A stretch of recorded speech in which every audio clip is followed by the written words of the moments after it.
The place of commendation is due to Almighty Allah. In any case, He the Almighty is the source of our strength and help. With Him, we move up and down. May He continue to bestow His benediction and peace upon Prophet Muhammad, the noblest of His creations.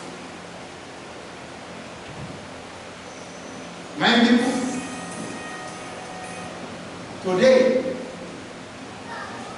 is the day in that which Almighty Allah completed your religion of Islam, when Prophet Muhammad performed his farewell Hajj. And Almighty Allah revealed to him, as in Surah Al-Ma'idah, Quran chapter 5, in verse 3 of it, that today I have completed your religion for you. This day is a feast for those who are standing on the plain of Arafat.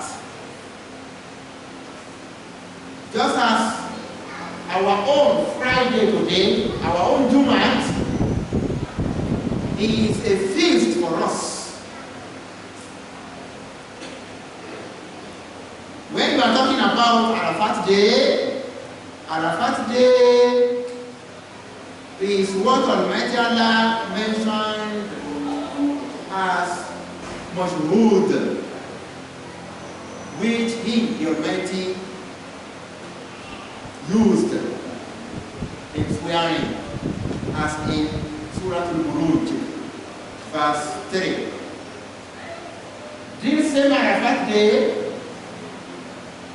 is the witr with which Almighty Allah also swore in Surah Al-Fajr, verse number 3 also. It is a great day. The day in that which Almighty Allah took an oath from all children of Adam that none besides Him should be worshipped.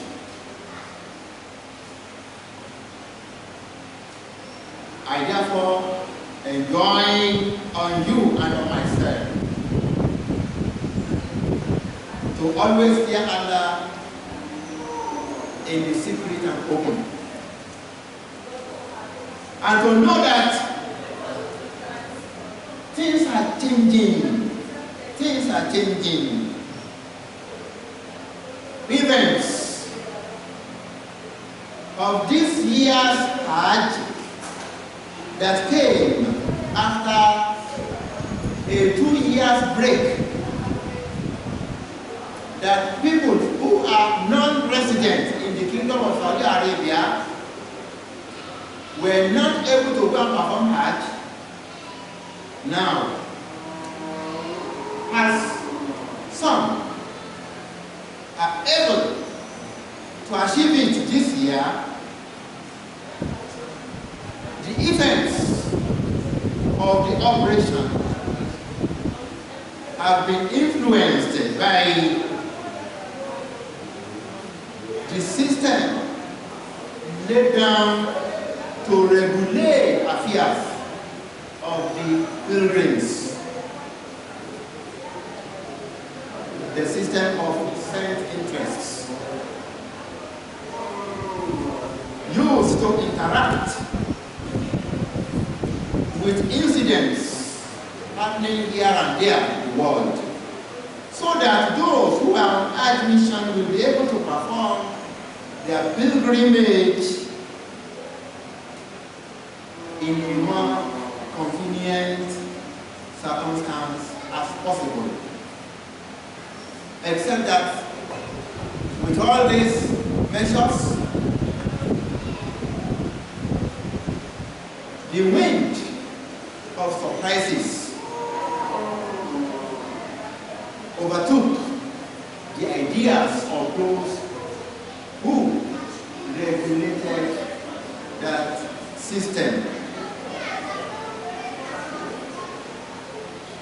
O servants of Allah, when we are talking about Masalih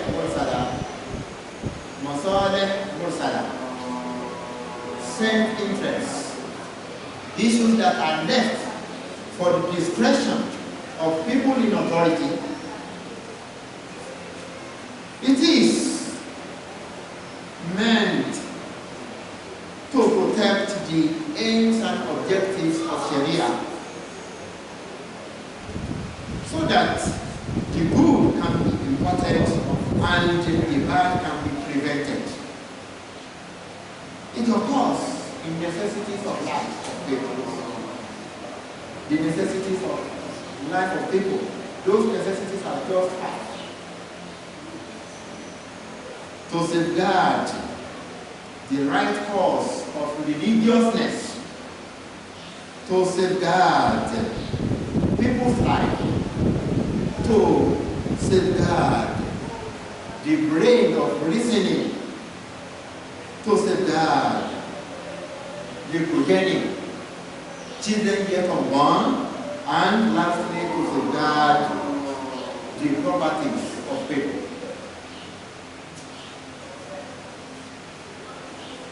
Also, that Masalih Mursala also come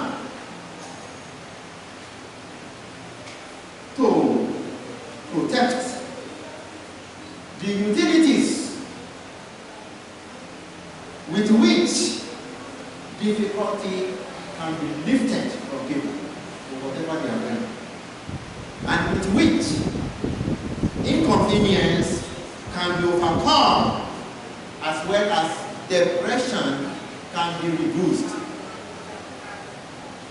Also, that system of Masalih Mursala in our Sharia comes in the act of beautification.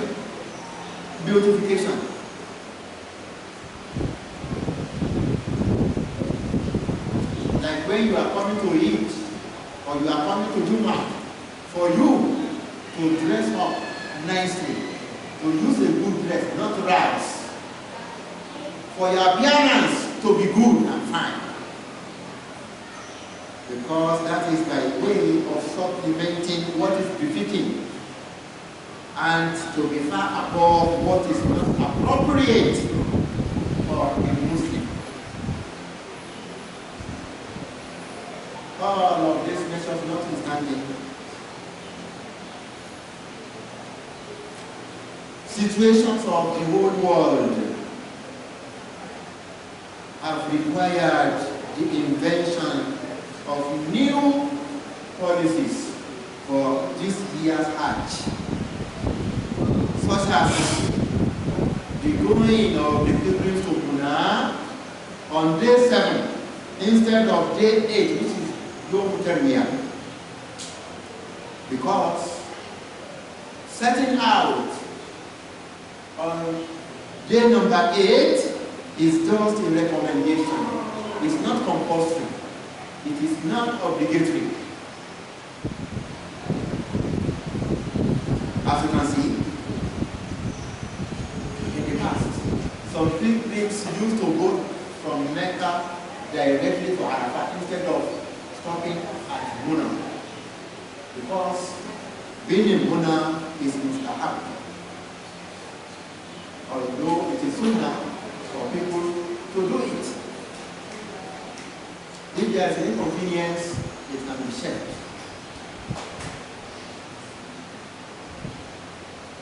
This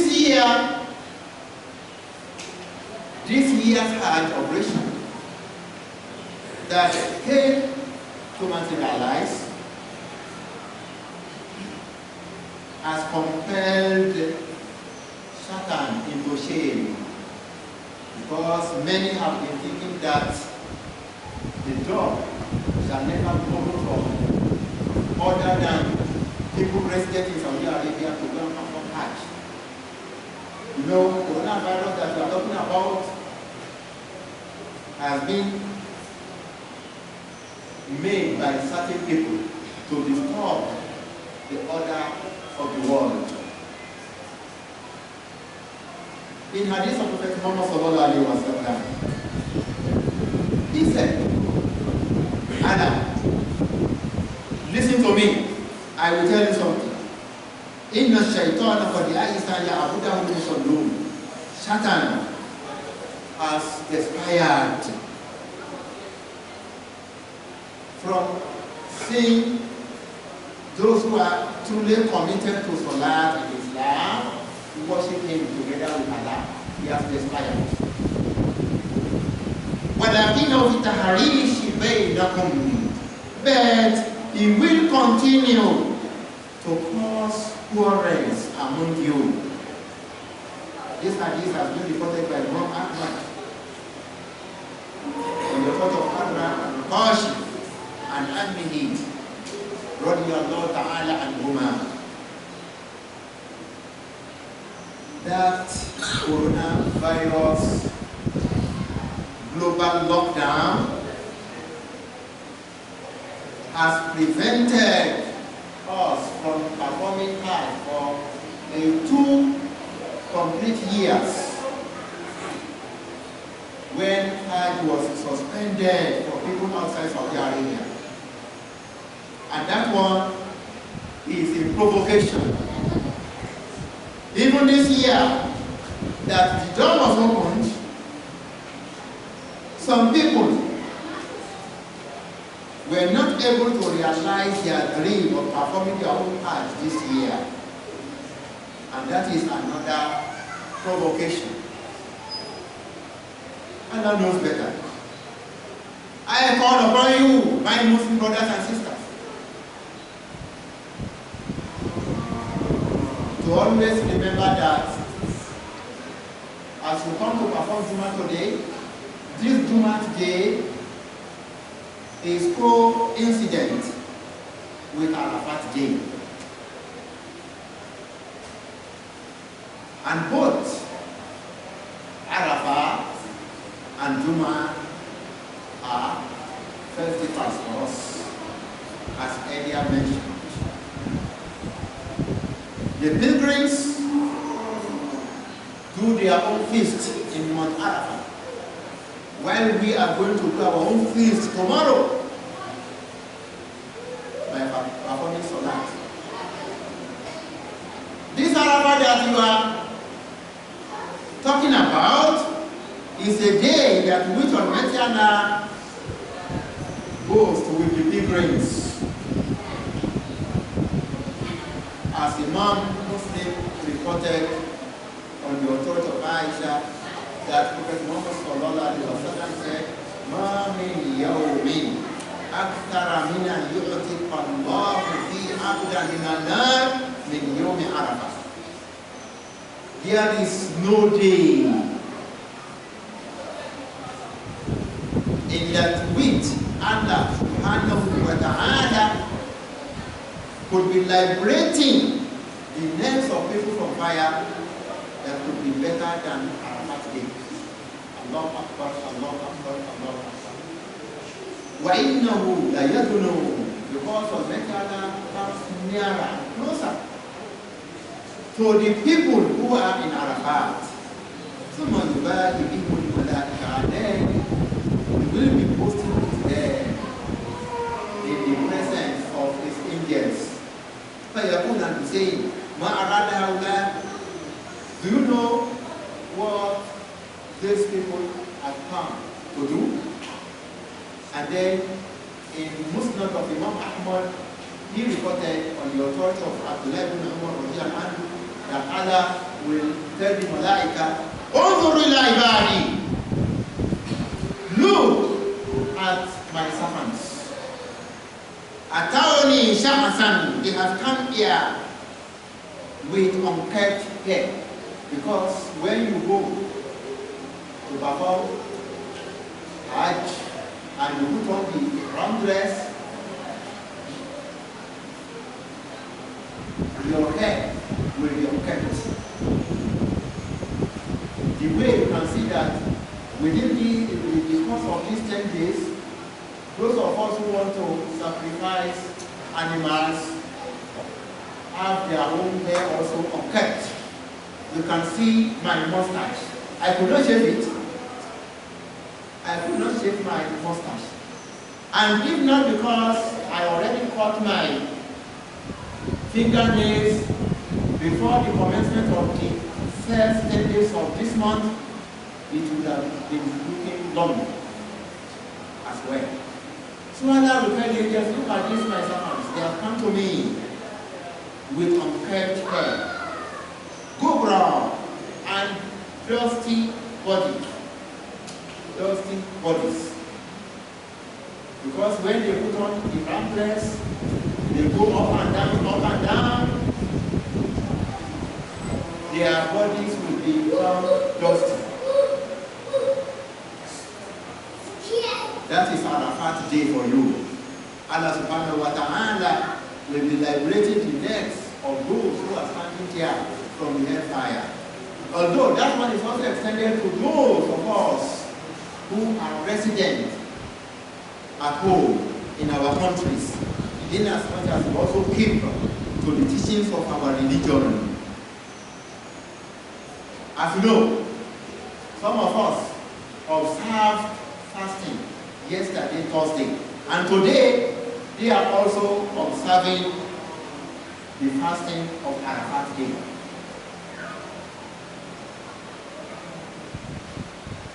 Don't bother yourself with those who are saying that in as much as Arafat day is coincided with Jum'at day, so a person should not observe today's fast.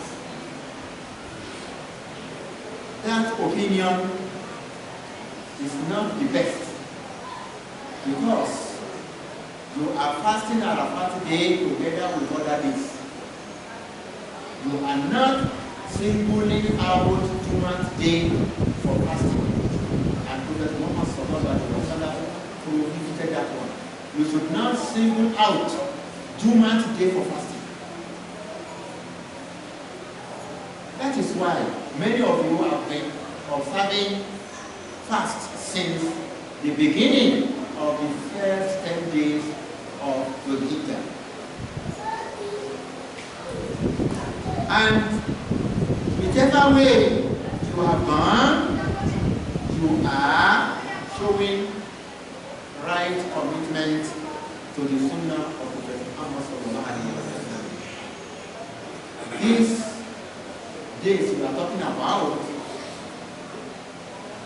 are considered to be one of the 3 tenses which our worthy ancestors used to respect a lot.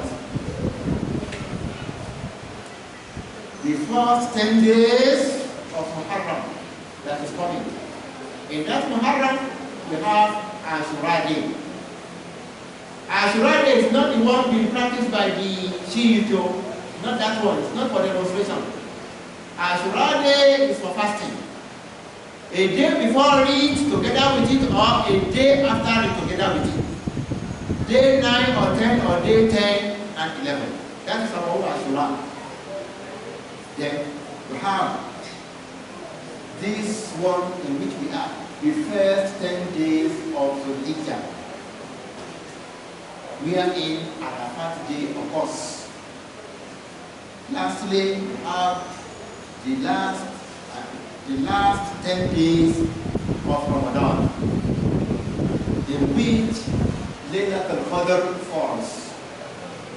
And you know each of Laylatul Qadr better than 1,000 months. How excellent then is a person who respects these first 10 days of the Hajj, even if he is not fasting.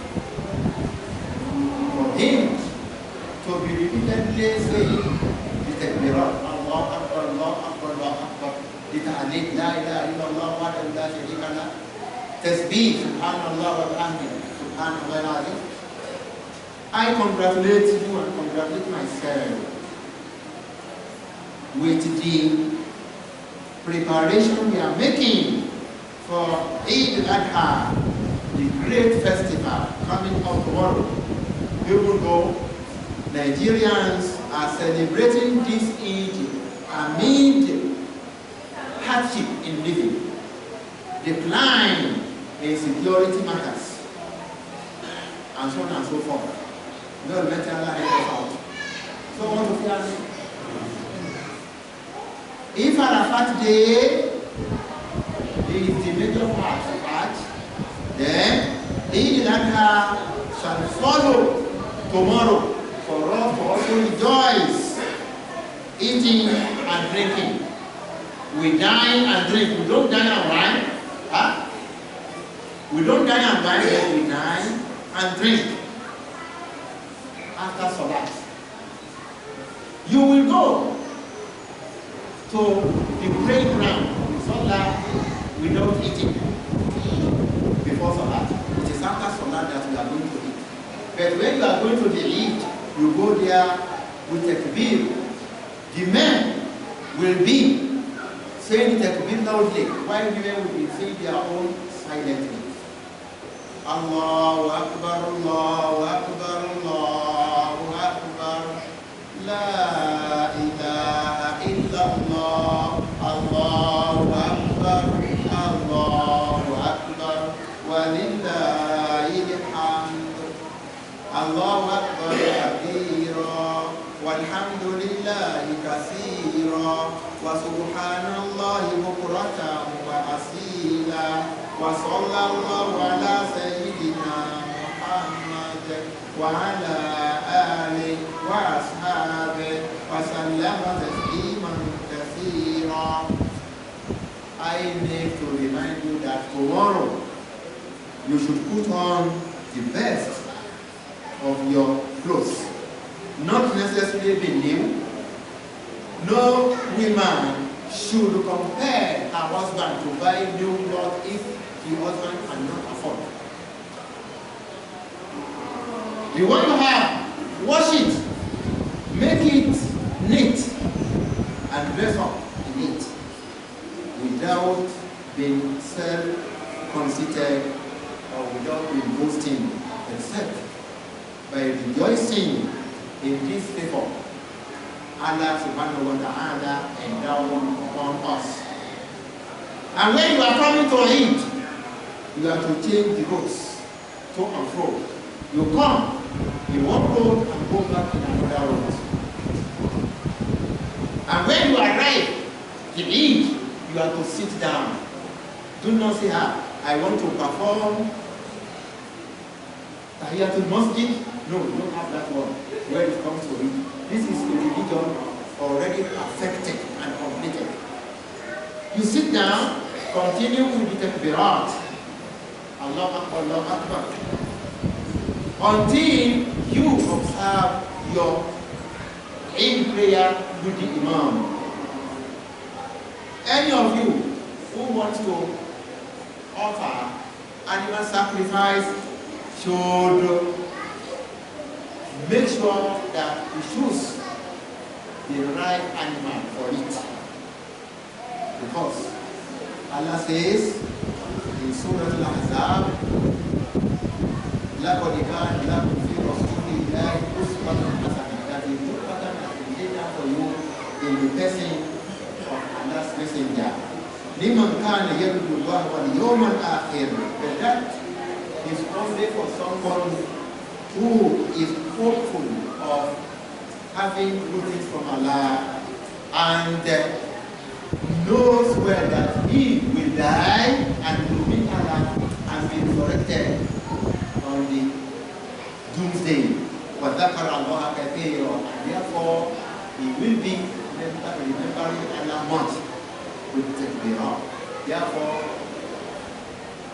you should also come as وَذَكَرَ اسْمَ رَبِّهِ فَصَلَّى, mentioning the name of Allah, and then Allah spare our life beyond Eid tomorrow. It is a great feast for us. Let us all prepare for it. May Allah bless whatever we are doing. Amen. Amen. Amen. Rise up, let us observe our Jum'ah prayer.